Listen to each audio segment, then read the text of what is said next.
Hello. All right.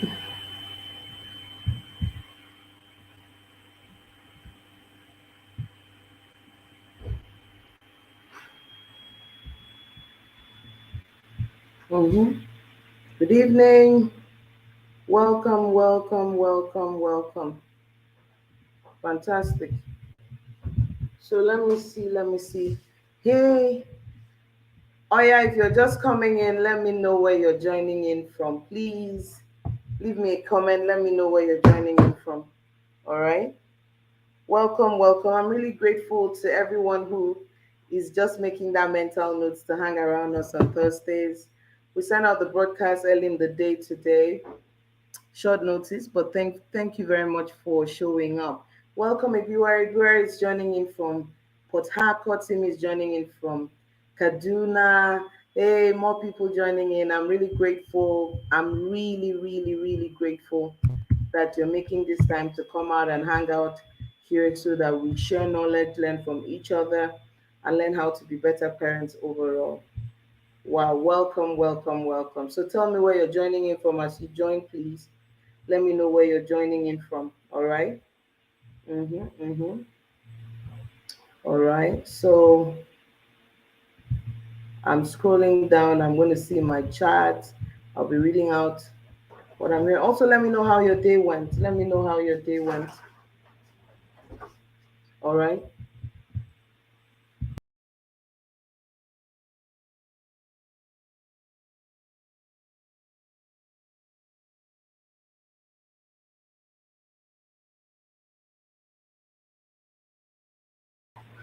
Sorry, I had to meet there. Had some information to share.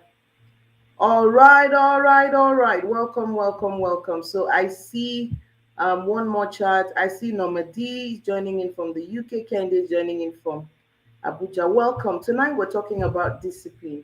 I mean, how many people noticed what happened over the weekend in this country? Between the 11th of May, Ifweko is here joining in from Enugu. Thank you so much. I don't know if anyone here was following this girls' cookathon that happened from May 11th all the way up till May 15th. You know, it's easy for you to read about these things in books, but to witness it, I think it was a gift of our lifetime. All right, it was a special gift. Oh, my day went well. I had to run down to make sure I didn't miss today's class. Thank you so much. I hope you catch your breath, get a glass of water, and relax. And thank you so much for that faith you have in these classes. All right. So over the weekend, a young woman named Hilda Bassi. I mean, I was hearing of her for the very first time on Saturday, and she had decided to break the world record of the longest cooking hour. And so I started following this lady. I followed this lady because I was really concerned about her health. I was concerned about her well being, but I loved the audacity. As I'm sitting down here, if Hilda didn't meet up her timeline, I'll still be proud of her. Because even the idea to put yourself on the spotlight was bold. And so we watched this lady hour after hour after hour set out to cook, and eventually she surpassed, even her own goal. Her goal was to cook for 96 hours, and she surpassed it to 100 hours. And so tonight, I feel like this is a good time for us to unbundle what happened that weekend. I'm not actually using it this evening, just on the brain. So what I noticed is by Monday, Tuesday ish, okay, after she had broken the record, by Tuesday, Wednesday ish, a number of people started talking about her faith. Some people started talking about her faith, her values. I wanted to talk about that a little bit before we get into this conversation. All right. All right. I wanted to talk about that because many people have come up to say that Hilda Bassi is not it, is not the right Christian role model. And I want to unpack that. That cookathon was not a church program. That cookathon was not a religious program. All right, welcome Tina from Umuahia. That cookathon was not a religious program. And this girl, it was her personal goal. It was her personal goal. We just happened to share into it. And so we had the rare perspective, the rare opportunity to see someone set a goal and achieve it. And that thing, I don't want us to be distracted. We may not like Hilda's sense of dressing. We may not like Hilda's value, but did we watch a human being that is as limited as we are in this world set a goal and achieve it? Did we watch that happen? If it was a competition that you say the judges will choose who wins, it won't be the same thing. We watch her struggle with her humanity. And so, as a Bible teacher for children, I know that the people saying that, oh, this person's morality, they are concerned about the traffic she has generated. They're concerned about the influence she has generated. But it is our responsibility as teachers to say, look, you can look at someone and pick what they're good at and pick what you can learn from and leave the rest. Instead of coming out to, criticize her publicly. I also wanted to tell us that if your children find you criticizing someone they think you have a concern with like that, instead of eliciting, conviction for them to believe in you, they start to criticize you for criticizing her. So it's not a strategic way to start saying she's not a role model, she cannot be a role model, her dressing is this, her dressing is that. If you want to talk to your children about that kind of thing, you need to say, this girl is brave. She worked hard to do this. See how organized it was. Oh, I just wish she could take God seriously. Something like that. It is more strategic to say that than to come and start talking the way we are talking. Because the way we are talking is as if we are jealous or we are envious and we're body of Christ. We shouldn't be like that. So I wanted to start there today to say, look, that girl did something laudable. And let me tell you one of the ways that is beneficial to all of us. Many of us have been able to see that if you set your mind to do something and you work towards it, you can achieve it. That's the one thing Hilda taught me, that if I set in my mind and set a goal, especially a goal that honors God, all right, and I work towards it, that God, even God will honor it. So I would like to start by hearing what people learned from that experience, because what I'm teaching today is connecting to that, connected to that. So tell me something you took away from this girl's cookathon this last weekend. What is something you took away from it? All right, tell me what you took away from it. Tell me what you took away. I want to see the comments. What did you learn from this? I mean, I was praying for this girl even in church that Sunday. I was saying, Lord, let this girl not faint. You know, this is something we watch Oyibo people do. Oh, wow, wow, wow. Now our sister has done it too, making us know that even black man can do great things. All right. I hear that there are other Nigerians that hold a lot of Guinness Book of Records. We celebrate all of them. They need to use social media some more and publicize what they do, because what they do can be an inspiration. Oh, Auntie Norma said one of the things I saw was hard work, because as I am here, I cannot cook for 6 hours. All right. Her determination and doggedness. Yes, I see that. Thank you so much, Wayne. I saw her determination, raw determination. I don't know how many people were online on Monday morning before she even achieved the timeline. She was fatigued. She was so fatigued. She was tired. One time they were begging her to just stay, because if she stays for too long and is not cooking and is not turning, is a problem. People were begging her because she was tired. I also saw how someone can come to the end of their strength and how the people around them can ignite them. Ibuari said Hilda was amazing. At a point, I started praying for her for strength. My husband was like, "Do you know her before?" I mean, I don't know. I've never known her. I've never heard about her. I told myself, I want to see what I'm. Oh my God, I like what I'm seeing already.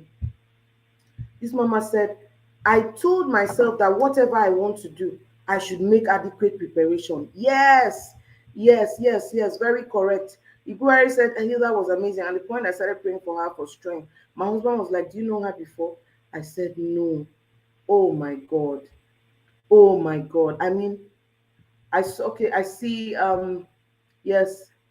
Issy said, I and my girls were rooting for her. I told them determination matters a lot when you set your mind to do something. All right, this is fantastic. This is fantastic. Simi said, for me, what stood out was the support she had, not just from her team, but from the nation. It played a huge role in her success, a very huge role, a very huge role. Oh, I see that. I see that. Okay, she posted. All right. So I'm telling you, I learned quite a lot. I saw somebody saying she taught me. I told myself I would prepare. Yes, I would prepare, honestly, because nothing beats preparation. So, having said this, what is our topic for today? And what is our topic for today? Our topic is about raising disciplined girls. And I want us to unbundle what happened to. Oh, Ima said, I've been following her before. She's a great cook. I sometimes take tips from her page. Wow, me. In fact, while the challenge was on, I tried to, scroll down to see other posts she had done. So I want to unbundle this. And, why am I bringing this up in our session? There's something very interesting in the Bible. One time, is it Jesus that was talking, or in the Old Testament, where God said, look at the ants and learn from their ways. God was telling us to look at an ant and learn from their ways. God wants to talk to us about how not to worry. Say, look at the flowers. So we ought to look at our environment and say, this thing that is happening, God allowed it to happen. What does God want me to learn from this? So I want to unbundle this. The first thing we see with this girl's life was that she set a goal. Disciplined girls must have goals. To raise a disciplined girl, you must understand that I'm trying to raise a human being who will be able to plan her life and work towards it. Remember, as a parent, when you finish looking at Hilda, you need to come back and tell yourself, I want to raise a girl who will be able to plan her life, who will be able to set goals. What does it mean to plan her life? When your child starts to earn salary, you don't want her in debt. You want her to plan her expenses, not true. So you don't wait until she's old now and she has started working. You now start to call her, Norma, did you remove your tithe?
Guys, Hello.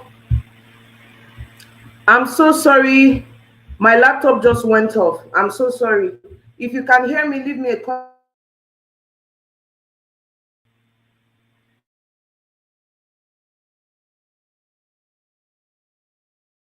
But I'm back now and everything is okay. If you can hear me, leave me a comment. Let me see.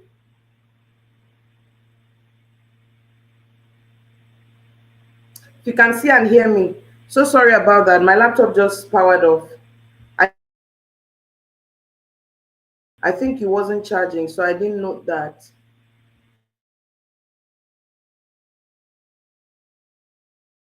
So the first thing I wanted to point is that as parents, you need to know that discipline means that you're raising a child who, as she grows, she will be able to set goals and work towards it. Let me tell you, let me tell you, there are people who can do what Hilda Bassi did. They have what it takes to do what Hilda Bassi did, but they will never do it.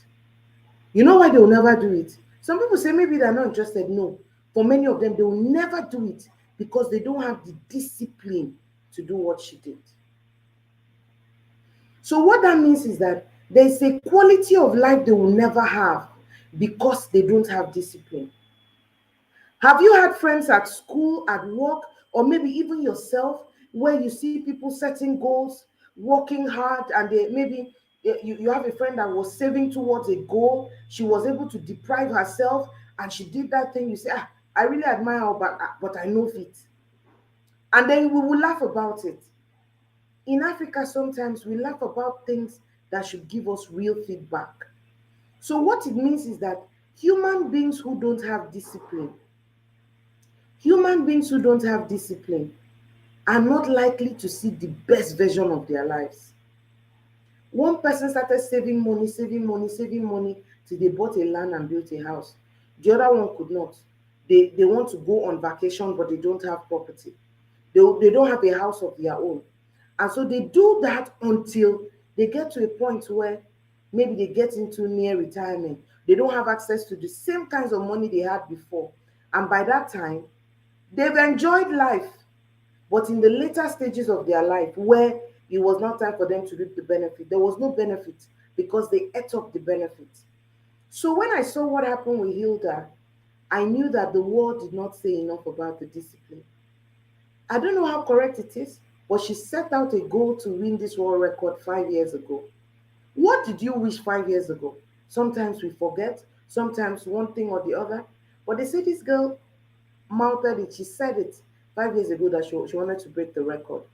And by that time, the current record she was trying to beat had not yet been set. Imagine setting a goal and a few years later, somebody breaks that goal. Wouldn't you be discouraged? I'm talking to myself. Maybe I wanted to achieve something and then someone suddenly achieves it. Even me, if you say, ah, they've done it on our behalf. Instead of saying, oh, the stakes are now higher. What do I need to work on together? And I got to know that 2 years ago, that lady started working on her weight because she knew that she would need stamina to do her work. How many of us have kids? They want great things.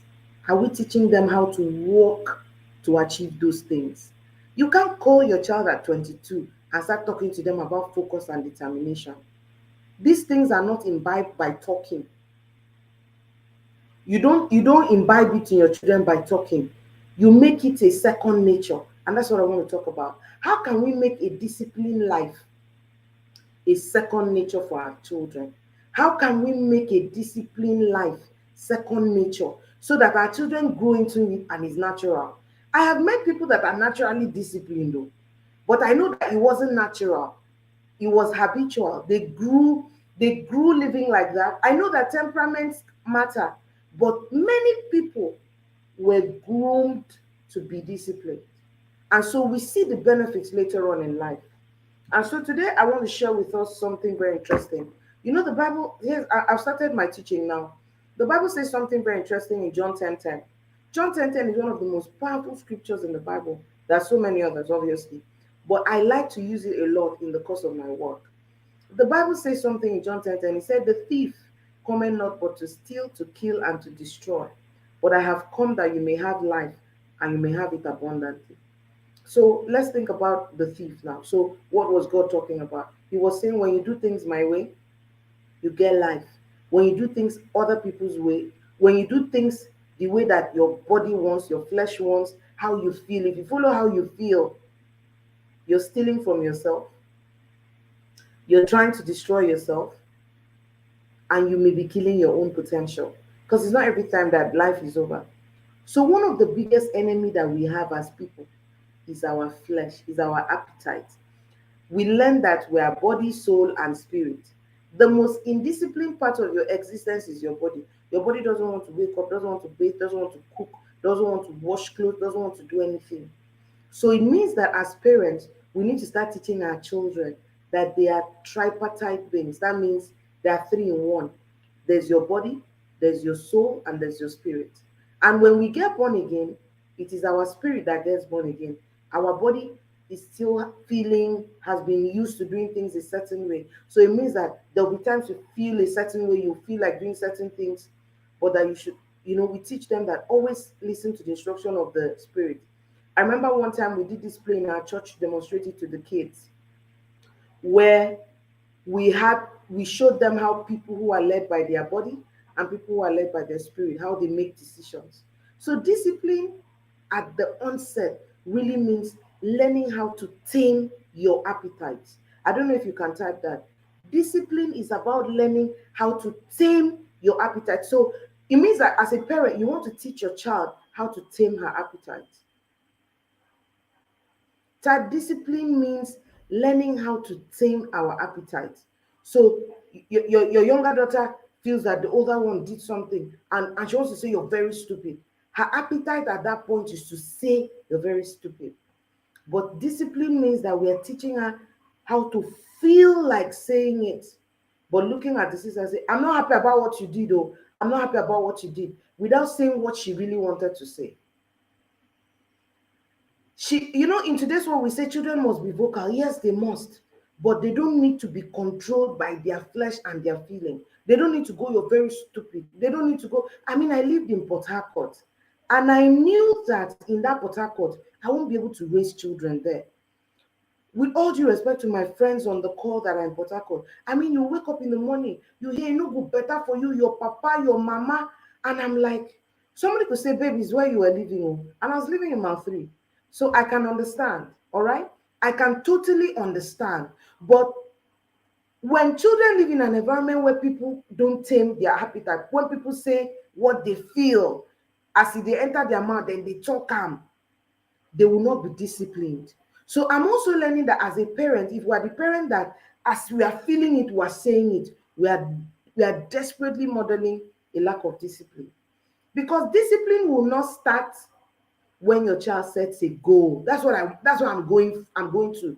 Discipline does not start when your child sets a goal.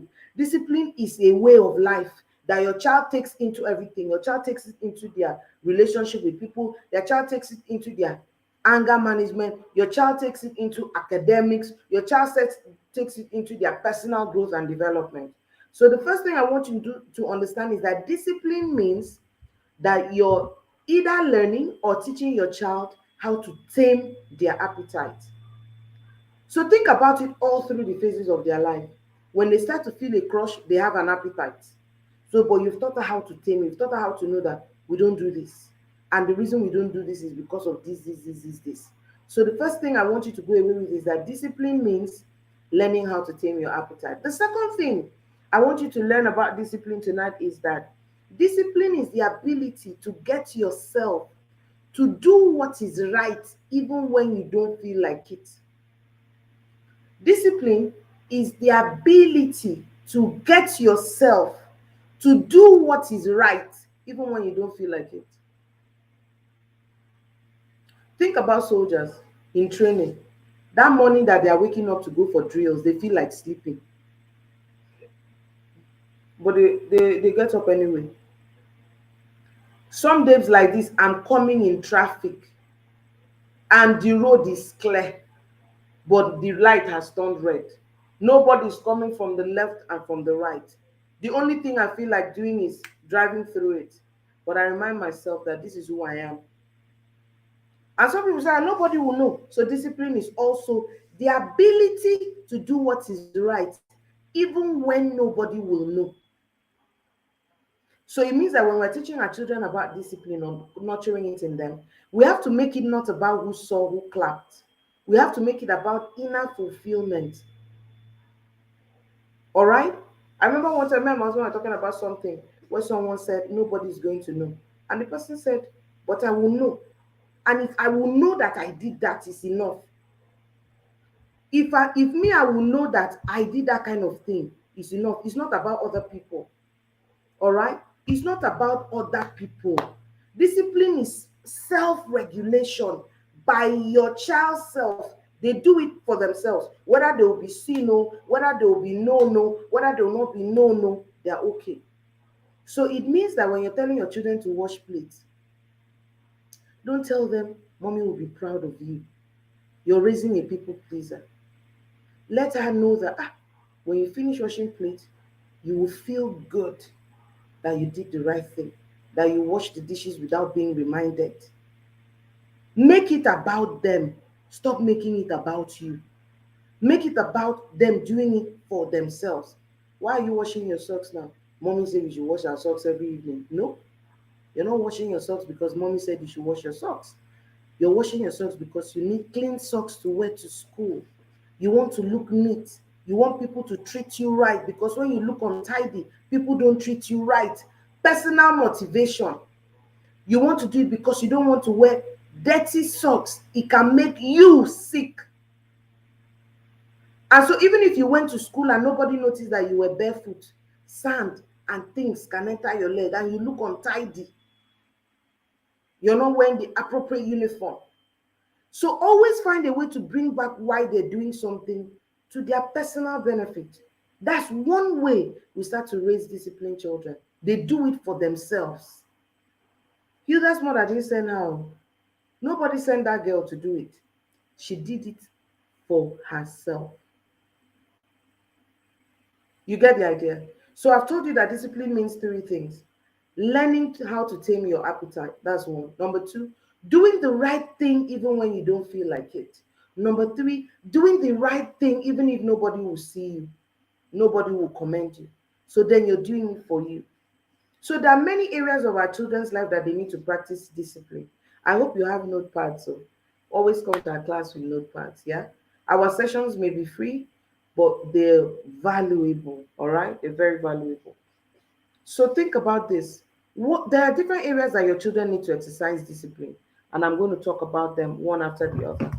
I know I told you I'll tell you five things, but if you come to my class, there's always jar. So what are the different areas that your children need to exercise discipline? I'm going to name them, and I like people to be typing for me. Thank you. The very first place I wrote down here that your children need to exercise discipline is with spiritual things. All right? Spiritual things. So someone can type spiritual discipline. You can type spiritual discipline for me. So what does it mean?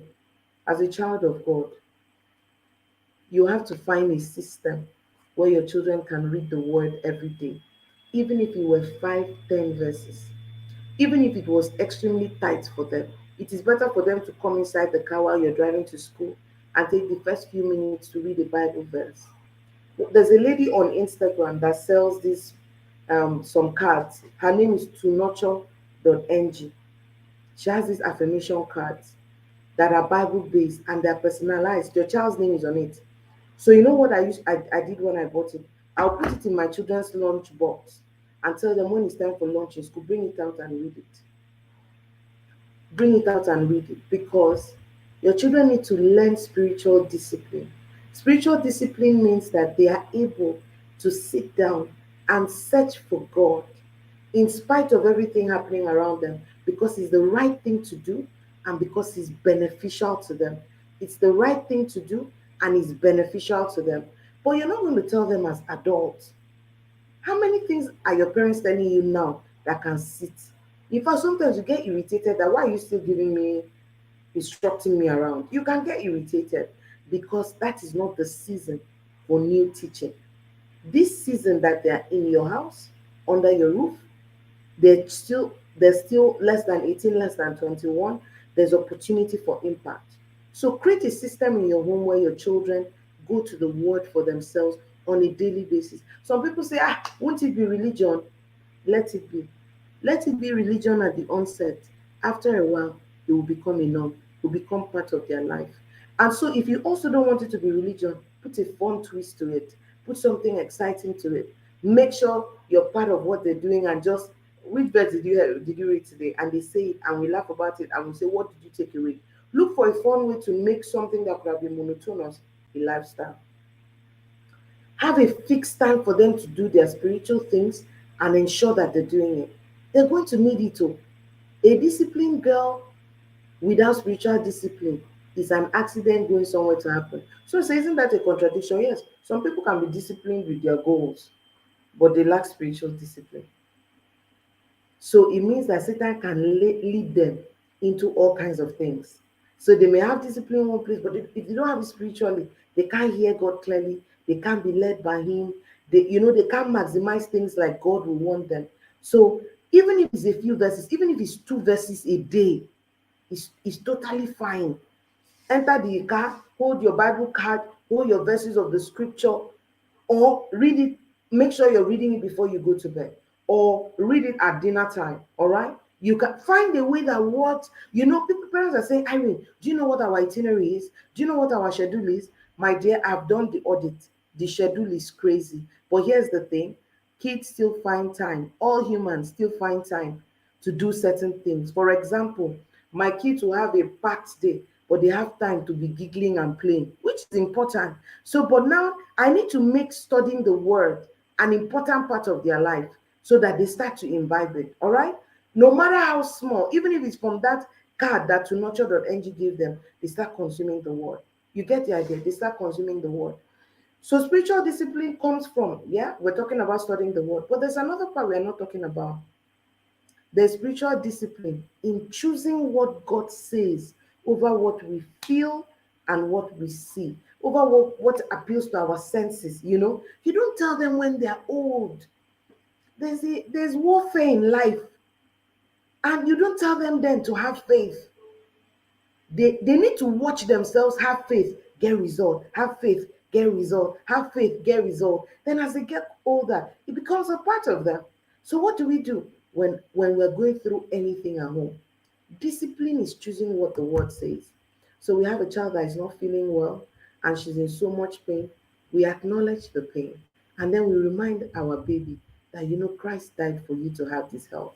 And so I know you're feeling the pain, I know the symptoms are there, but we are going to stand on the word of God and we're going to keep declaring it until we see result. We're going to take all the medical advice that we get, we're going to take everything that God is guiding us to do, we're going to follow the routines, we're going to follow the lifestyle changes we have to make, but the word of God is final authority.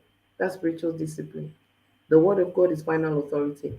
I go to school, a teacher says, I'm stupid, my future is rubbish. The word of God is final authority. I wake up today, I don't feel so good about myself because I'm in the middle of puberty. The word of God is final authority.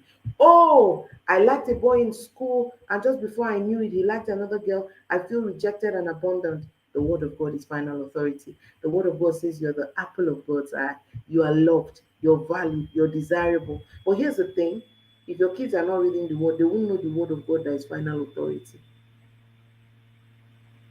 If they're not finding the word, they're not studying the word, they will not know.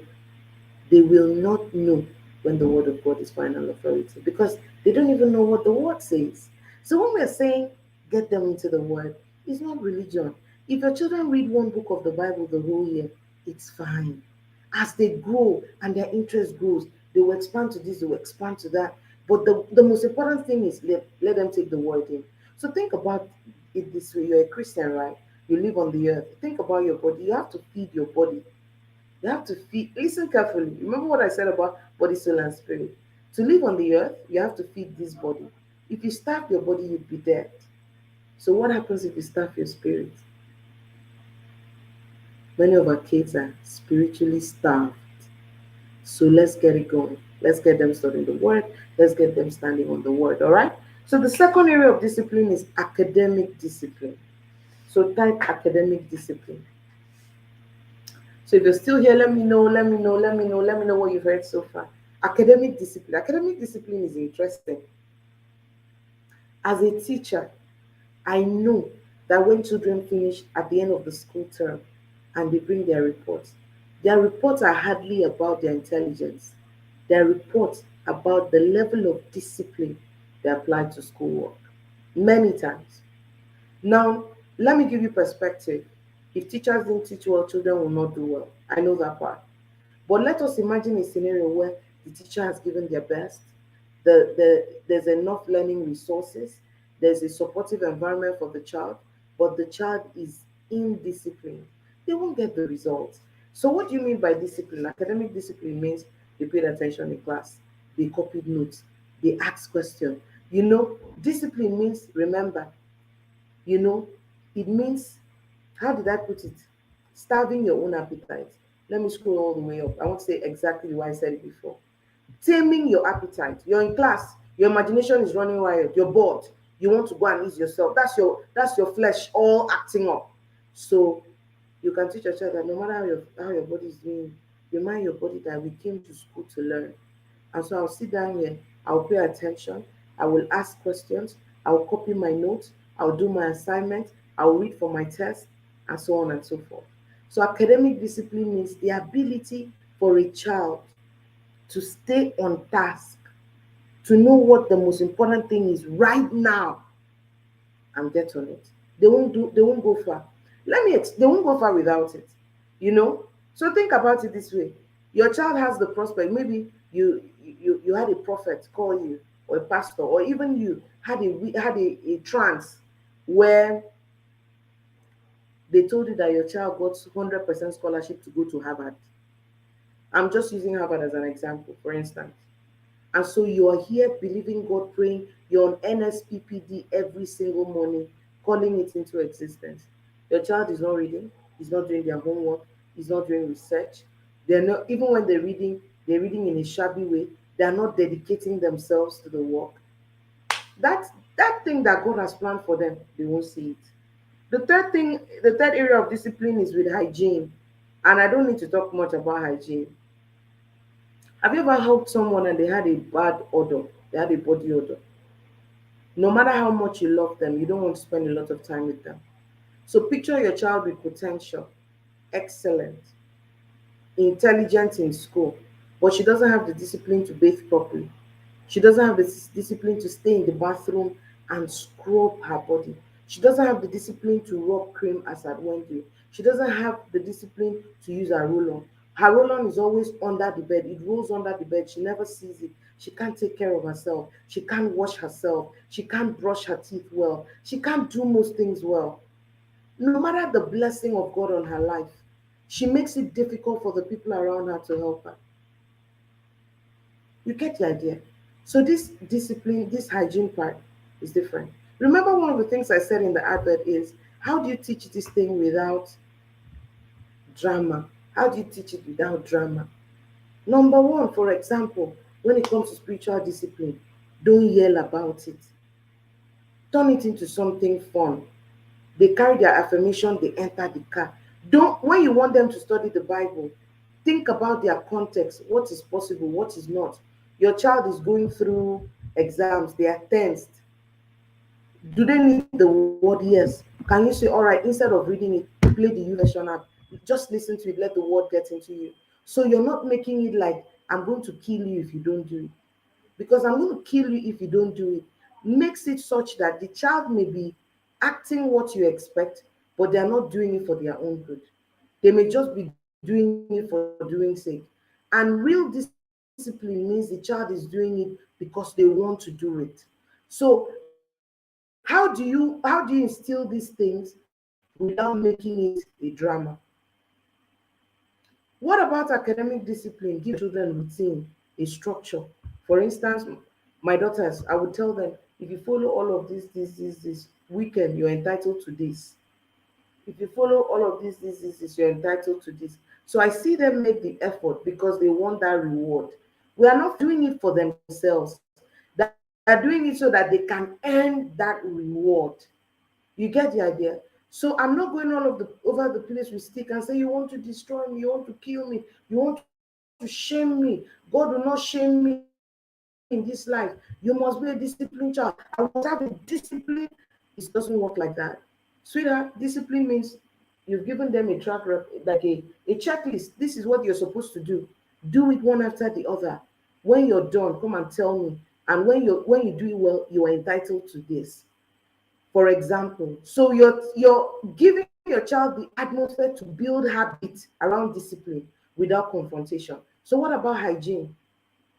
Reminders: go and bathe, wash your laundry, put your clothes in the laundry basket, don't leave them for too long. Then in the same way, give the checklist. For example, we're doing a program in church, and one of my daughters has to go for rehearsals over the weekend.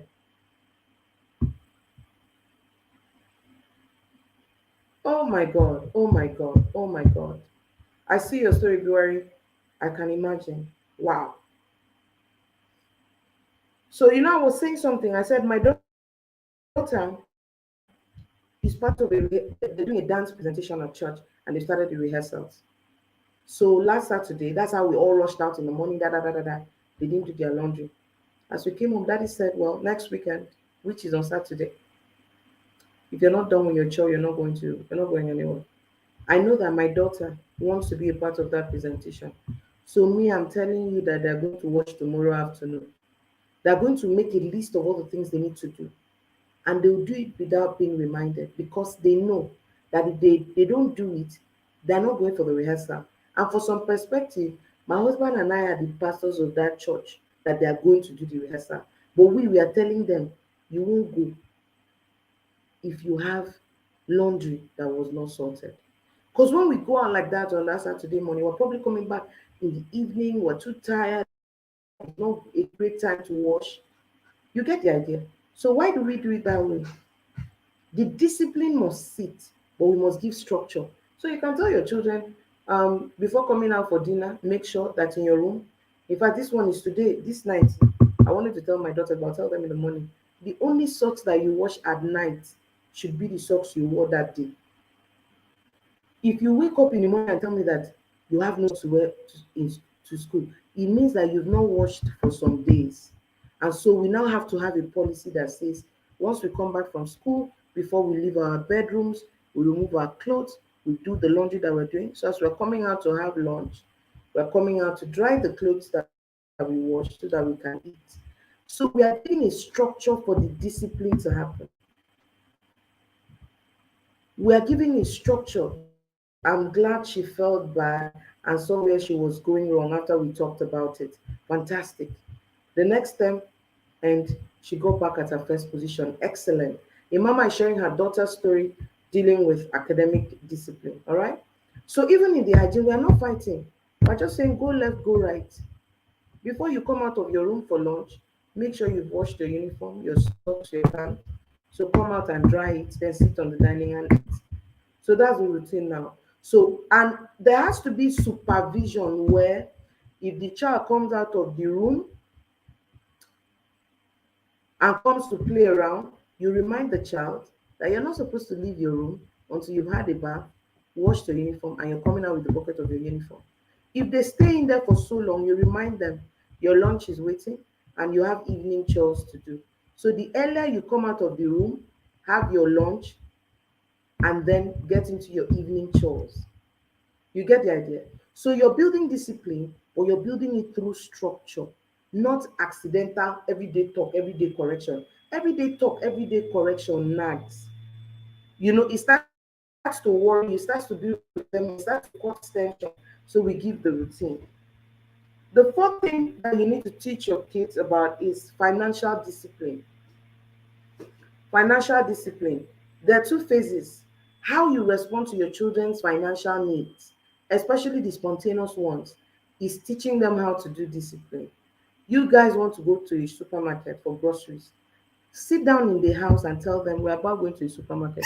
What are the things you're likely to need? They're not seeing anything at that time. So they're able to say, I need a roll-on, my hair cream has finished, my pad has finished, my deodorant has finished. They can make that list at home. Then you can look at their list Look at the money in your pocket and say, okay, today we are getting this. Then you tell them, when we get to the supermarket, I'm going to make an allowance for you to buy one thing that may not have been on your list. So we left home with the discipline. In the event that we get into the supermarket and one of us sees 16 things that they like, because we want them to still have fun at the supermarket, we can say, oh, darling, you only have room for one. Remember, we talked about it at home. We have room for one, only one item. Only one item, all right? Only one item. If you if it's not on your list, if it's not on your list, you can only add one item. And in fact, in the one item, you can also add the value. You can add the value, you can add the category. What age should we start building discipline? From when kids are really young. It's in different degrees. For instance, when you have a 2-year-old, you can start teaching them where to keep their shoes, where to keep their socks. If they play with toys, you can start showing them that when we finish playing, we put it in this basket. And so at that point, you go with them, you pick it, put it in the basket, and you do it as a fun thing until it becomes a routine in your child's head that when we finish playing with toys, we put it back in the bag. They get to age 3, for example, you can now start to teach things like, after eating, we take our tray, we take it into the kitchen. After eating, we take our tray, we take it into the kitchen. It is also discipline when you start to teach them to use polite words. When they take their food, they say, thank you, mommy. When they finish eating, they say, thank you, daddy. They drop it back in the kitchen. So it starts with simple things that teach order, that teach discipline, order and discipline. Please, making children not play does not make them disciplined. Children's play is a part of their development, all right? So children must be allowed to thoroughly play, all right? So the discipline we're talking about has nothing to do with stopping children from playing. So you start to teach them, put it here. If are some people struggling with 8, 9-year-olds that are not putting their clothes in the laundry basket, it means the anchoring needed to happen when they were much younger. So when they're small, you can show them pants and socks here, dresses here. When they come back from school and they're changing, especially when they're toddlers, where they like to do things for themselves, when they come out, they'll pull their shoe, keep them in the shoe place, put the socks here, put the this, and they feel like achievers. So you're giving them routine and habitual things that they do, and it helps build their discipline. So when I was talking about Olanike, I hope I've been able to answer you. Let me know if that helped. Yes, Olanike was asking what age do we start building discipline. So let me know if I was able to answer you. So when I was talking about the financial, I talked about when it is about your own money. So before you leave home, tell them everybody write your grocery list here. When we get to the market, you have room for extra one item. I'll give you one item. All right. So when everybody gets there, everybody has to sit down and think which extra item is absolutely necessary, which extra one item. And even the extra one item, you can put a cost. Say, I'm going to do an extra one item for you, but it cannot be more than 1,000 naira. It cannot be more than 1,500, depending on what your financials are like. Remember, if you're very comfortable, your wealth is not necessarily your children's access. If you're rich, your children are not yet rich. I know that there are those things where you say, my money is my children's money. So you will hand over an inheritance to them. And in order for the inheritance you hand into their hands to be well managed, there are things you need to teach them. So just because you can afford to, because you can afford to splurge does not mean you should, because you need to teach your children financial discipline. So it is possible that you have an allowance to spend maybe 500,000 a month or 1 million naira a month. Still work with the rules. Your grocery. Everybody has an allowance for one thing. All right? Start always do that, because what you're teaching your kids is how to, deal with impulse buying. All right? How to deal with impulse buying. Remember that taming their appetite. All right? So that's the one end. What about the other end where the children earn money or they get money? Teach them savings, teach them budgeting, all right? Teach them savings, teach them budgeting, teach them prioritizing. So your daughter says she needs this. There's something they taught us in secondary school called scale of preference. Always tell your daughters to have a journal, even your sons. These sessions you can learn something for both ways, all right? Always tell your kids to have a journal of the things that they need before the money lands in their hands. Because when the money lands, the money is mad. The money cannot think. But if they have a list that they already did before the money came, you tell them follow that list. That list is your discipline, financial discipline map. Anything that is trying to enter that list and stay in number one is a demonstration of a lack of discipline. So tell them to have a list of things that they need ever before money comes. And even when they have money in their hand, let's say you're giving them an allowance, tell them to write their list and then work with them to say, why is this on your list? Let them tell you what makes it a priority. And so if you don't want it to be argumentative, tell them to write it in the order of importance. And so when they bring it back to you, you can ask them question. Why is this here when this is supposed to be here? You know, in the order of importance, there's health, there's safety, there's academics. Health, safety, academics. Their school bag padlock got missing, or their locker in school, the padlock got missing, or they lost the key.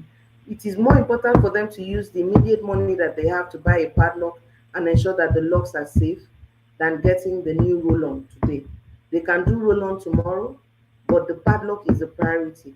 Health, safety, academics. Health, safety, academics. That's, yeah, Holy Spirit, sorry. So it doesn't start like that. God, health, safety, academic. God, God, health, safety, academic. So teach them that when you have a need, you follow that flow. God, health, safety, academics. God, health, safety, academics, something like that. And there are times where academics comes right under God because health and safety, there is nothing at stake at the moment. So you can teach them. This thing I'm telling you is a skill now. When you teach them this skill, that is God, health, safety, and academics, when they leave your home and money enters their hand, and people are telling them, do this, do that, do this, do that, they remember that it's God first, health, safety, academics. Please, can someone type that for me? God, health. Hey, my daughter is on the call. One of my daughters. This my daughter is special. This my daughter is my heartbeat. Karinuela is a teenage girl that I met when she was in secondary school, and I've had the privilege before I speak big English out of love, the privilege of just watching her grow, evolve. My baby is married now. She's now a mom, and she's on the call tonight. Welcome, Kemi. Happy to see you. Kemi is part of the people that have this girl on the call. This lady, she's no longer a girl. This lady on the call is one of the people that have motivated me to do raising girls like I did because I watched how the support and friendship helped her go through a very interesting phase of her life. So welcome, sweetheart. Welcome, welcome. So Afoke, thank you so much. God Health Safety Academics. So you're teaching them with finances is God Health Safety Academics. God Health Safety Academics. Yeah, sweetie, welcome. And so, what if they are no longer in school? In school, what is academics? Growth, signing up for classes, saving up to buy a device for work, prioritizing where they're choosing to live to say, I'm putting aside money for transport to go to work, career. You're trying to raise a disciplined girl, but you're not waiting till she's old. She's too old as I started work. You're not calling her when she has gotten a job abroad and telling her, remember to put money aside for this. So no, she has to be used to it. By the time she's 12, 13, she needs to be fluent with God, health, safety, academics. I mean, it's all over. She knows it. And then here's the thing: somebody will say, what children will not enjoy again. It's under health now. Mental health is under health. What if I'm mom, I need to give myself a treat? I told my daughters, you need to plan to give yourself treats. That's something our parents didn't do. In the process of discipline, they didn't teach us how to adequately care for ourselves. And when we don't take care of ourselves, it's a problem. So we teach them that I'm not telling you not to spend money on yourself, but I'm asking there's a proportion to this thing. God, health, safety, academics. Health can be your mental health, but if you're caring for your mental health every freaking time you get money, I'm worried for you. So I'm calling to say, baby girl, no. If you find yourself feeling like I need to spend money on myself to get my mental health right, it means that you have a mental health problem that the treat cannot fix. And so we need to fix that so that when you're going for a treat, it's truly self-care and not that it's an escape. So self-care is different from escape. So let's heal what you're trying to escape from. All right. So God, health, safety, academics. So that's for finances. And then personal growth. You need to teach our kids about personal growth discipline. That's number 5. Personal growth discipline. Personal growth discipline is the reason why they want to watch TV, but they remember they have homework. Oh, let me stay back and read. It's the reason why they will read books. Mamas, get your girls to read books. get your girls to have build reading culture, even if you don't have reading culture yourself. I know you're supposed to be a model, but there's some things you can talk to your daughter about. I say, baby girl, I didn't grow up reading all these storybooks and everything, and I've seen how it has limited me. So I want you to grow. Challenge themselves. Personal growth has to do with book things, personal growth has to do with skill, but personal growth also has to do with taking responsibility. Discipline to get into personal growth. There's an age your children get to. You should add responsibilities around taking care of the house. For example, you have a 12-year-old in the house. Give her the responsibility to manage the pantry. What does it mean? Let her keep a checklist for when things finish in the house. So when people are taking milk, she's like, how much more is left? How many portions? How many times do you think we'll use it? She's checking it, sizing up the onions rack, checking the tomato rack, checking the stew. She's checking things in the house and keeping a log for you. That's personal growth. Personal growth has to do with taking responsibility, taking on more responsibility. If you have a daughter in your house where people are doing everything for her, she cannot be disciplined because she's not really embarking on personal growth. Personal growth means she gets to a point where she can be responsible for different things. For instance, we want to go to church on Sunday. She can be responsible for prepping meals, packing for younger sister, packing for younger brother, or even if it's a boy that is your first. Personal growth means they get to a point where they can take on more responsibilities. You get the idea? So, discipline to ensure. So, when they get to a certain age, you tell them, you've crossed a milestone. And when you cross this milestone, this is your new responsibility. You get that kind of thing. So, for instance, my first daughter is 12, and so she has officially crossed into the going to the market responsibility. And so, she's not ready to go on her own. She's going to be ready to go on her own when she's 14 and 15. So now I've paired her with my older foster daughter. They've started going to the market together. She's learning the nuances. She's learning the nuances. Let me tell you, discipline can be fun for kids depending on how you present it. So think about it. My daughter is super excited every time I say you're going to the market. And then they particularly love going to the market on bike. And she's like, Mommy, are we going to climb a bike? So sometimes what I do for them, I say, from school, branch the market. I'll come from the house and pick you guys. Wait for me at the gate. And so I like the joy that she feels with coming from school, going to the market, shopping. So she now knows the Gary area, the Yam area, the this area, the that area. And so she can come back and say, Mommy, how do you know when this thing is like this? How do you know when Gary tastes like this? How do you know when oil is good? She starts to ask those questions. Personal growth. Because the more responsibility she takes on, the better the quality of life she can have. I mean, I watched Hilda Bassi last weekend. She had a team in the kitchen, had a team on media, had a team. I mean, they had a team everywhere. They had a team posting what was going on right as it was happening. They had a team streaming. They had a team in the DMs. They had a team replying to people, reposting to tags, reposting. That girl had a team. And the ability to do that means that she had a think through. She had a think through. She could think through the process. She could think through the process. If she didn't have the discipline of personal responsibility, she won't be able to think through the process. For instance, even before she showed up there, she had been going to the gym. She had a personal trainer. Then they had people on ground. There was somebody doing yoga with her. They had a medical vehicle in case of an emergency. They had all sorts. And you're watching the screen. You're seeing the partners, logo strategically positioned. You're seeing the timer of the clock. There's a method to success, and discipline is the key word. So get your daughters to be responsible for something. I mean, we're raising kids in a generation that say they want the soft life. So we need to show them the soft life, where the soft life is part of responsible living, not an escape from responsible living. So we move to the very next one very quickly. Relationship discipline. That's number 6. Someone help me, please. Relationship discipline. What is relationship discipline? It means the ability to give people category in your life. You see an adult, you're able to give them respect. You're able to talk to them politely. You're able to treat them with honor. You see your classmate, you don't worship your classmate. You treat them with respect in language, but you have boundaries also. When somebody wants to extend, you know what to deal with.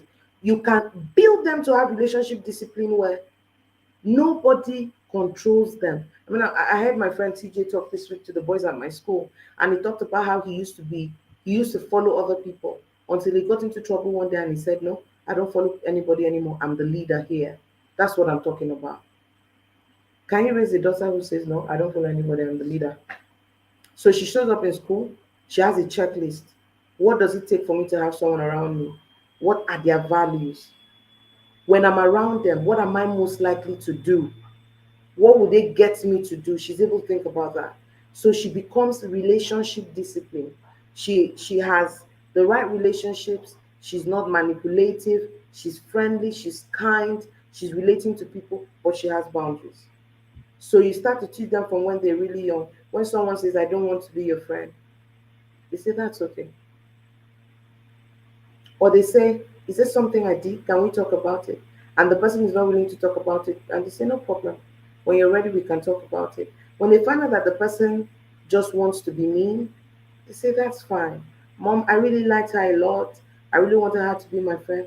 But right now, I don't want to be around her. I don't want that. That's relationship discipline. It's also relationship discipline for them to learn how to relate with older people. No matter how friendly an older person is, there's a way we'll never talk to them. And one of the things we're teaching these are children of today's generation, including my own, is how not to put their mouth in adult talk. So that in the car with you, you're talking to an adult, they want to make an impact.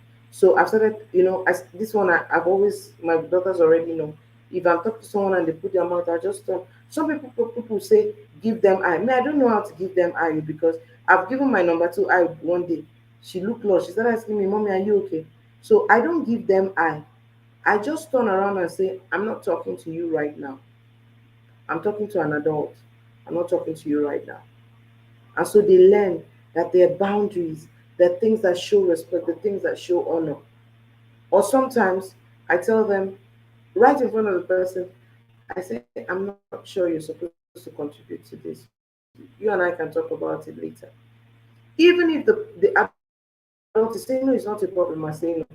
I need them to understand relationship discipline. I need them to know this person. How do I relate to this person?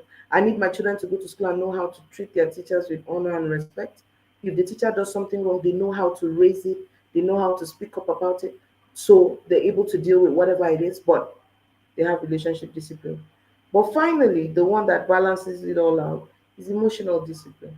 Emotional discipline is a lot of things. It's the king of appetite. They feel like eating right now, but it's too late. There's risk of bedwetting. There's this, there's that, there's that, there's that.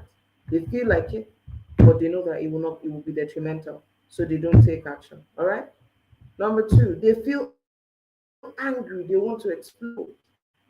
We teach them how to communicate, how to say what it is that they don't like, how to speak up to a person in authority and say, so person did this to me. I'm not comfortable with it. Or Alanike said, what kind of things should a 6-year-old be responsible for? A 6-year-old should start washing her plate by herself, but she should not be expected that she wash it clean. She should not be expected that she wash it clean. All right? But it's for the formality, and so we start to walk around it. She can start washing people's plates, washing her plate. She can start feeding the dogs. You can make food for her and sit and feed the dogs. She can serve mommy and daddy water. So when daddy and mommy wants to eat, they say, oh, it's a 6-year-old that serves water. All right? She will serve the water and she say, daddy, here you go. Mommy, here you go. But also there's, just go online and see age appropriate chore list for children. And you have a long list. I used to have something like that. I don't know where it is, but just Google age appropriate chore list for kids, and you'd be shocked by what you would see. All right. Mm-hmm. And then there's another thing that I do in my home. Um, I started doing it when my kids were younger. I used to call it a home for everything, meaning put everything in the right place. So, like if I come home and I enter the room and it's really untidy, I will say there has to be a home for everything. And so when I say that, everybody starts to look around, who is lost, who is not at home. So, for instance, if we have a bottle of water by the books, the bottle of water is lost from home because the library is not where a bottle of water should be. And so I say it in a fun way, but they're taking the lessons away. Another thing I started doing in 2020 during COVID, my second daughter was 7, right? She was 7. But that was when she started sorting my pantry. sorting my market shopping bag.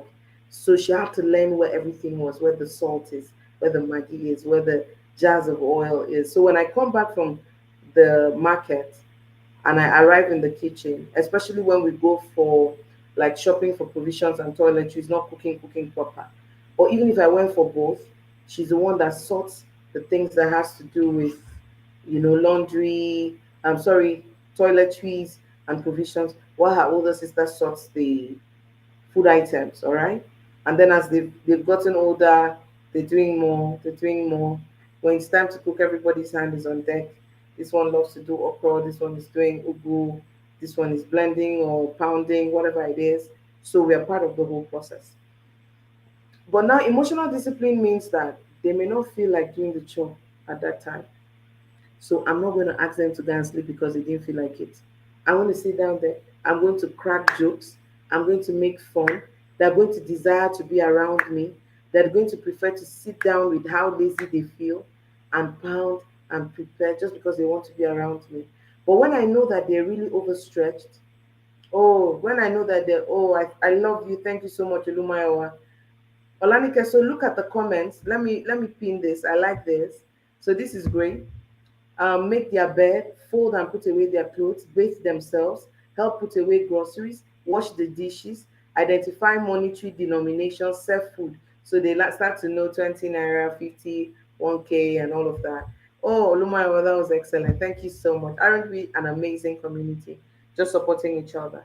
So emotional discipline says, even though they don't feel like washing that plate that time, I'm gonna hang around the kitchen and say, yeah, you wash it too. We're not fighting, we're gisting. I remember one time when my daughters are absolutely lazy about it. I was all right, let's wash it together. Wash, I rinse, or I wash, you rinse. And so, it gives them a sense that we're doing it with mommy because the goal is that, in spite of how you feel, you're going to tame that appetite. You're going to tame that appetite that wants you to go and sleep. So many of our kids, when it's time to do errands, they say, oh, their head wants to explode, their head wants to break. Like me, I used to tell my grandmother I was itchy. And she said, sit down there, let it be itching you and be pounding. All right. So I've learned that I'm going to get my kids to do the things that they need to do, but they're going to do it in a fun way. All right. They're going to do it in a fun way. As I begin to wrap up tonight, I just want to remind you that in teaching discipline, always focus on a few things. Notice that the goal should be clear. The goal for spiritual discipline is I want to get the word of God into you.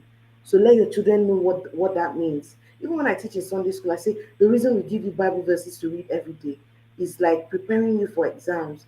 I say, exams in school come at the end of the term, but exams in life come every day. When Satan throws a negative thought at you, if there's no word in your spirit, you won't be able to answer. It can lead you to depression. So always make sure the goal is clear. The goal is for you to wash plate. It's not the goal is not I want to deal with you. The goal is not I want to teach you discipline. No, the goal is baby girl, you need to learn how to do this. You need to learn how to ignore how you feel and still do the right thing even when you don't feel like it. You need to know what the right thing to do is. I'm doing this for your benefit. Always set the goal clear. Always set the goal of what we're trying to achieve. Also set the goal of the task. Wash the plates, wash the pots, put them in the basket, and then you can leave. Not wash the plate and drop it anyhow. Wash the plate, put them in the basket, rinse your hand, tidy the sink, and come out. Make the instruction clear. Number two, always tell your kids what the benefit is. And the benefit is not I'll be proud of you. All right? The benefit is much more. The benefit to spiritual discipline is the ability to answer Satan when he's fighting you. The benefit of academic discipline is so that you can get the result that you're proud of, so that you can get the result that you are happy with, so that you can get the result that is commensurate with your intelligence.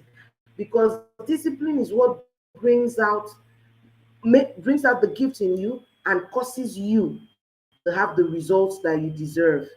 So academic discipline is not so that you don't give me shame, so that you don't come last, so that you don't repeat, so that your younger sister is doing more than you know. The benefit is so that you have a result that is commensurate with your intelligence. You can have a result that is not commensurate with your intelligence because you're not applying academic discipline. Number three, you have to model discipline, mamas. You have to model it. I can't even explain it more. Papas on the call, if there are papa's watching live or replay, you have to model spiritual discipline, you have to model academic discipline, you have to model hygiene discipline, you have to model financial discipline, you have to model personal growth discipline, you have to model all these things that I'm telling you to teach your kids. You have to model it. For example, a parent to say, which one is academic discipline? It's your career. It's how your children watch you iron for work. They watch you say you have a presentation. They watch you take on a task. You come back and say, oh, today I had this goal to achieve. I was to talk to 20 people at work. In this office, I was able to do it for 32 people. Model discipline at work. Your children should not be waking and say, Dada, you're not going to school today. You say, I'm not going. You now get on the phone and say, I'm very sick. Your children see that. You get the point. You get the point. You go to work, you close early. Your children say, Mommy, how come you close earlier than the other people? Say, our office, people used to leave early. Oh, who is staying there till late? That's indiscipline. All right. Number 4, critical thinking.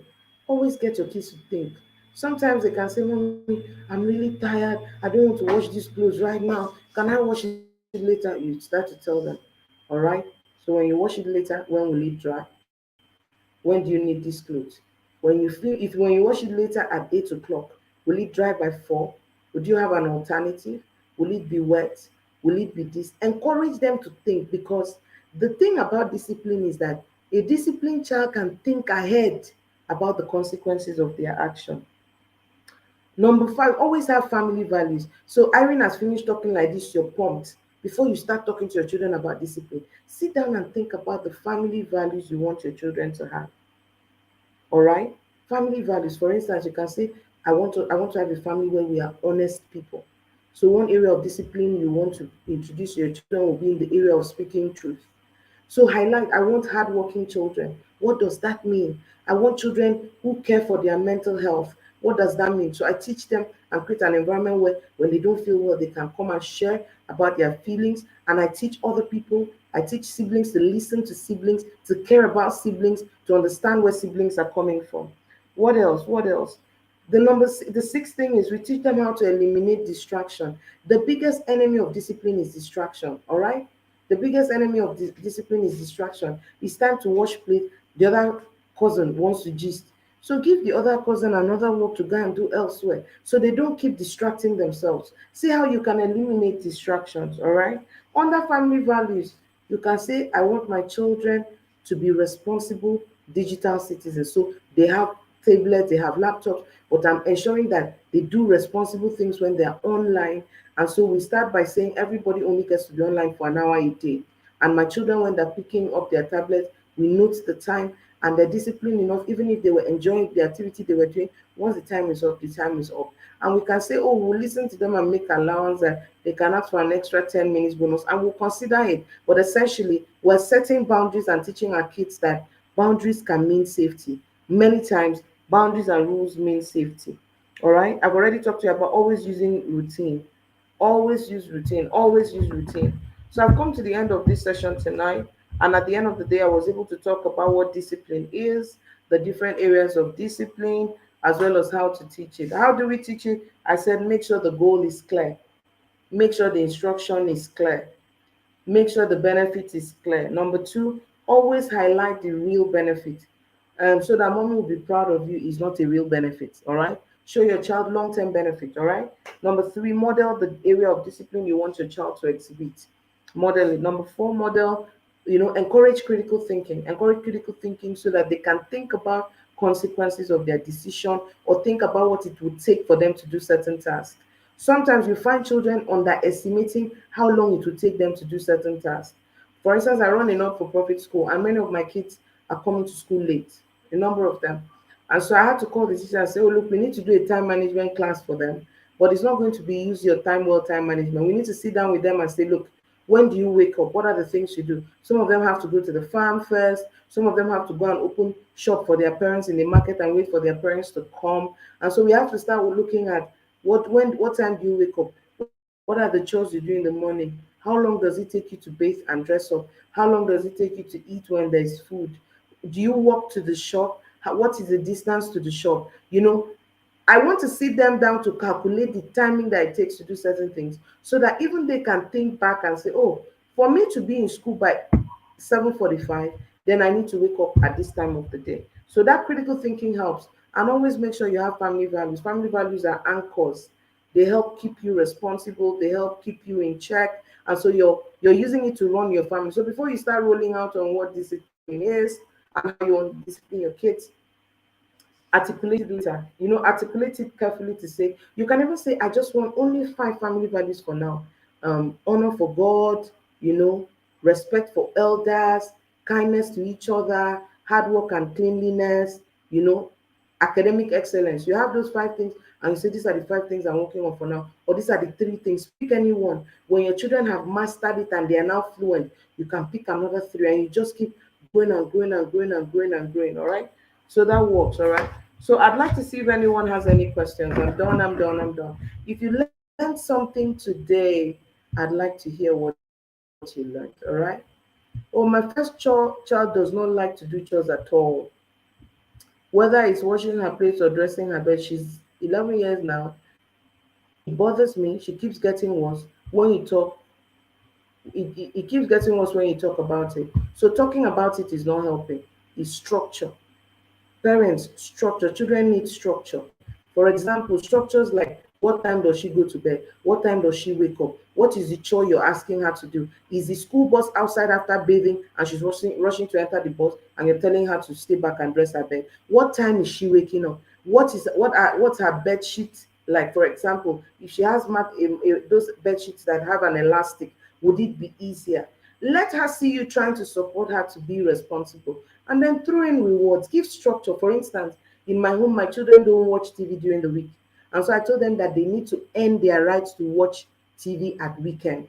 And one of the things, the main thing they use to earn their right to watch TV over the weekend is doing their morning chores before school, doing their evening chores after, without being reminded. And so because of that, they have an incentive. But many of us, you've given them everything already. There's nothing you can use as consequence again. I mean, we see those videos on Instagram where parents says, time you get 45 minutes of TV if you've cleared the room, pack the toys, wash your plate, arrange it before you do that. You should do that. And maybe you say, well, I'm not always around. Can you do it only on weekends? Let's start from there. I remember when I had issues with my daughters cutting their nails. Like, I can't stand long nails. If my nails have not been cut, I feel really irritated. And then I started seeing my daughters with nails and sometimes dirty. I will talk, talk, talk, talk for years. In fact, there was something I used to do then when they were younger. Saturdays was for personal hygiene. But as responsibilities grew and sometimes we're in church on Saturdays, he started interfering with the whole thing. Do you know, by the help of God, 2, 3 months ago, I just remembered that my daughters love books a lot. And they started coming to tell me that they've read all the books in the house. They're tired of reading. When I say read Chronicles of Narnia, they say they've read all the books. How many times? So I knew they needed books. So I told them, every month that you go for 4 weeks and cut your nails without being reminded, you get 5 books. So these kids will cut and I say, Mommy, 4 weeks, 5 books, 4 weeks, 5 books. And right now, as I'm talking to you, we no longer talk about nail. I'm saying that we talked about nails for 2, 3 years. So start seeing what you can reward them with and start seeing what you can remove so that they end those things. Because some things are coming too easy for them. And so we can't even use, that things that we could have been using to ensure discipline is happening, but they already get it at no cost. Can I move in with you? Let me see. I like that thing I just saw now. Let me try. Where is this cursor? Let me go. Uh-uh. I have been immensely blessed. I've learned a lot. I have to make adjustment. Can I move in with you with my girl so we can all learn from you? Are you sure we are not going to have a reality TV show? Yeah? Are you sure we shouldn't have a YouTube channel, a YouTube show where mothers that are struggling with different things come to a house and we start working on it with their girls? Should we do it? It can be fun. I like that. All right, it can be fun. And as I'm saying it, my daughters are not perfect, remember. But I'm telling you, my approach to it is I'm going to get them to do it without us fighting. My daughters are not perfect. We have gotten nails. We're still trying to get dressing your beds. Was he trying to get, don't leave your towels on the bed after bathing and cleaning your body with it? You know, we are not yet, we have not apprehended. Christ has, the trumpet has not blown. We've not yet apprehended, all right? So it's just the approach to say, we are going to get them to do it without fighting about it. And then I saw Auntie Precious say, I have been immensely blessed. I have learned a lot and I have to make some adjustments. Thanks so much. I've learned that I need to create structures. Yeah. One time I had this course, I've even forgotten, that I called it Creating Routine That Works. I don't know where it is right now. It's somewhere on Seller, but I don't I mean, I can't even remember where it is. It had a lot of templates about routines in the house. All right. And Titina said, I learned so much today. Like, where have where where I've not been doing it well, so I'll go back to the drawing board and make corrections. Structure, structure, structure is a key thing I have gotten tonight. I need to work on it. Yes, children feel safer in structured environments. So for instance, because my daughters are going to earn their right to see a movie on Saturday, they look forward to it. What they're doing, there's motivation, there's something they're aspiring to. If everything is readily available to them, whether they did the right thing or not, nothing is withdrawn. And the withdrawal is not with fight, it's not with pain. So, for instance, someone say, I mean, how do I pull out TV for my children? I tell them, baby girls, motion pictures during the week is crazy. You have schoolwork, you have homework, you want mommy to spend time with you, we have evening prayers with each other, you have your evening chores. Our life is already full. And we've gone like that for what? 6 years? And the first time I pulled TV, my first child was about 4. It doesn't need to be, I mean, the structure helps. The structure helps. You get the idea. And then also having someone at home that really helps to supervise makes a big difference, because all this English I'm speaking, I can imagine that it's been what it is because I have an older foster daughter at home who can tell them, like, when they maybe they want to go and leave the room, maybe I'm not at home and they want to get out of their bedroom to go and do something. And she says, Mommy said you don't leave your room until you've done your after school, wash your uniform, pants, socks. Why are we having that instruction? Because these kids could pile their stuff for a while. My first daughter is 12, my second will be 10. They can't have people washing their clothes like that. For what? They have to be responsible for themselves, all right? Let us have a reality TV show, right? Where we open up and then we ask parents, they move in. And the moment we talk about what's the thing, but it has to be done in a fun way. The child is not embarrassed, the child is not shamed, nothing. And the child just comes to say, okay, Miss Irene says she can get me to do my chore. Let's see. Some days Miss Irene will get it, some days she will not get it, and we can all learn from it. No pressure. But I'm really thinking about Stolanike. We would try it. And we're not trying to get into mainstream TV. We're just doing it on YouTube, get a good location, good camera production team, and we're going to go. Hilda Basti decided to break the world record on her own. So we can start a reality TV show for parents of girls where they come on anything, anything, and we work it out. All right. So that does it. I'm looking for questions. Why don't I know they ask me questions now? Let me hear. I'm looking for questions. I'm looking for questions. I'm looking for questions. I'm looking for questions. Biko. I'm looking for questions. Thank you very much, darlings. Thank you for coming out tonight. Thank you for having this number of people still on the call. I'm happy you got a lot of value. All right. I joined not too long ago and learned about setting up structures, but hope we can get a replay so we don't miss out on anything. Yes, Helen. Actually, what we've started doing with our classes is that the link you use to join is a permanent link of the video, so it will always be there. So anytime you come on our YouTube channel, you'd always have this video. So it looks like I need to go and sleep. I want to thank all of you for coming. I will do this again next week, Thursday. Next week, Thursday, we're going to be talking about preparing your daughters for her first period, because next week is menstrual hygiene week. I was actually thinking about doing 2 sessions, one for moms and one for dads. But the one for dads, I want to show dads how to prepare menstrual kits and how to present it to their daughters. So I'm going to send out a link. I want to make sure that one is on Zoom for dads so that they can feel free and ask questions. They won't be satisfied with chatting like this. They want to unmute and talk. So their own session will be on Zoom. But us, we will do us. We'll see how we can do, whether we can put it on Zoom and then stream but it's going to be about the mom's perspective to preparing your daughter for her first period, and the dad's perspective. So it will be one day. So mom start the class and dad's finish the class. So we can do eight, maybe 7 to 8, something like that, or 5 to 6, 6 to 7, and then we just have that also learning about how to do the period thing. Thank you so much, Helen. Thank you, Lumayawa. Thank you, darlings, for being out here tonight. I don't take you for granted. I look forward to seeing you guys next week. So next week, Thursday, may be a little different because of this plan, so that we get moms and dads involved, because next week is menstrual hygiene week.